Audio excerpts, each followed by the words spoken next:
Alam mo, sa mundo natin ngayon, parang ang bilis ng takbo ng oras. Laging may deadline, laging may gawain. Kaya naman, napakahalaga ng tamang pamamahala ng oras. Lalo na kung busy ka. Ngayon, ibabahagi ko sa inyo ang ilang time management hacks na talagang nakatulong sa akin. Una, ang paggamit ng Pomodoro Technique. Ito ay simple lang. Mag-set ka ng timer sa 21 minuto at mag-focus ka sa isang task. Pagkatapos ng 22 minuto, magpahinga ka ng 5 minuto. Ulitin mo ito ng 4 na beses at pagkatapos, magpahinga ka ng mas mahaba, mga 15 to 30 minuto. Ang galing nito kasi nakakatulong itong mapanatili ang iyong konsentrasyon at maiwasan ang burnout. Pangalawa, mahalaga ang pag-prioritize ng mga gawain. Gumawa ka ng listahan ng mga tasks mo at i-rank mo sila ayon sa kanilang kahalagahan. Gamitin ang Eisenhower Matrix. I-divide mo ang mga tasks sa 4 na kategorya. Urgent and important, important but not urgent, urgent but not important, at neither urgent nor important.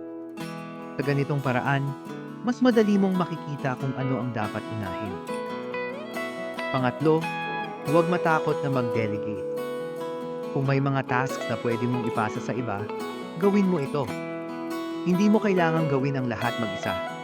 Minsan, ang paghihingi ng tulong ay isang matalino at epektibong hakbang.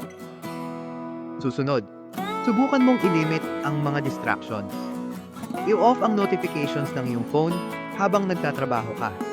Mag-set ng specific time para sa social media. Kapag alam mong may oras ka para dito, mas madali kang makakapag-focus sa mga importanteng gawain. At syempre, huwag kalimutan ng self-care. Mahalaga ang pahinga at tamang tulog. Kapag pagod ka, mas mahirap mag-concentrate at mag-isip ng maayos. Kaya, siguraduhin na may oras ka para sa sarili mo. Mag-exercise, magbasa, o kahit maglakad-lakad lang. Ang mga simpleng bagay na ito ay makakatulong sa iyong mental clarity. Lastly, i-review ang iyong araw. Bago matulog, maglaan ng ilang minuto para suriin kung ano ang mga nagawa mo. Ano ang mga natapos mo? Ano ang mga dapat mong i-improve? Ang regular na pagsusuri ay makakatulong sa iyo na maging mas epektibo sa susunod na araw. Sa huli, ang tamang pamamahala ng oras ay hindi lang tungkol sa pagiging busy. Ito ay tungkol sa pagiging productive at masaya sa mga ginagawa mo.